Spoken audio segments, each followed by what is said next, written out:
Assalamualaikum warahmatullahi wabarakatuh. Baik, di sini saya akan mempresentasikan hasil makalah dari kelompok kami yang berjudul Paradigma Kebijakan Indonesia pada Masa Orde Baru, Orde Lama, dan Reformasi. Di sini saya akan membahas tentang perekonomian Indonesia pada masa Orde Lama. Di sini saya akan membahas tentang perekonomian Indonesia pada masa Orde Lama. Yang mana pada masa Orde Lama ini dipimpin oleh Presiden Soekarno yang berkuasa dari tahun 1945 sampai dengan tahun 1966.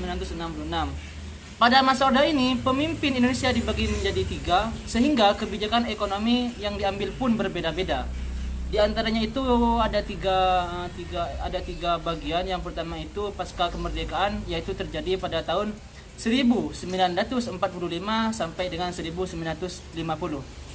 Nah, sedangkan faktor-faktor penyebab terjadinya kekacauan perekonomian Indonesia pada tahun ini itu karena ada 3 penyebab. Yang pertama itu karena terjadinya inflasi yang sangat tinggi.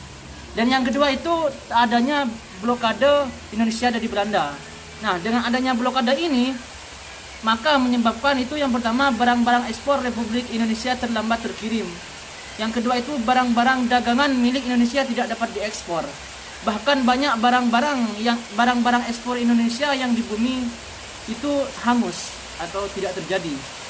Nah, sedangkan yang ketiga itu, yang terakhir itu kekosongan kas negara.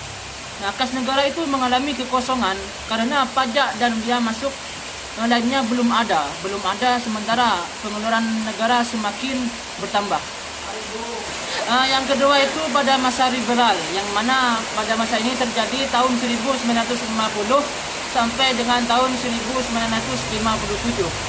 Kenapa dinamakan masa liberal? Karena dalam politik maupun sistem ekonominya menggunakan prinsip-prinsip liberal.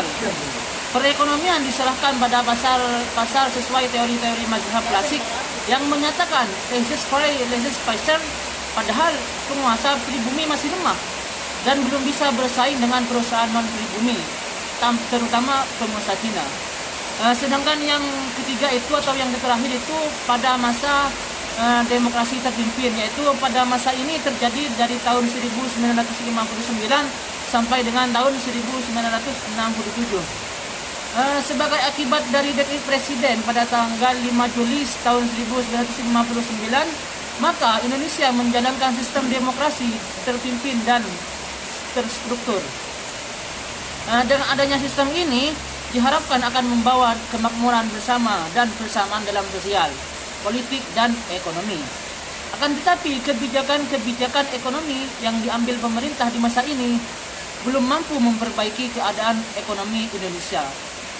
Baik, cukup sekian presentasi dari saya, kurang lebihnya mohon maaf. Wassalamualaikum warahmatullahi wabarakatuh.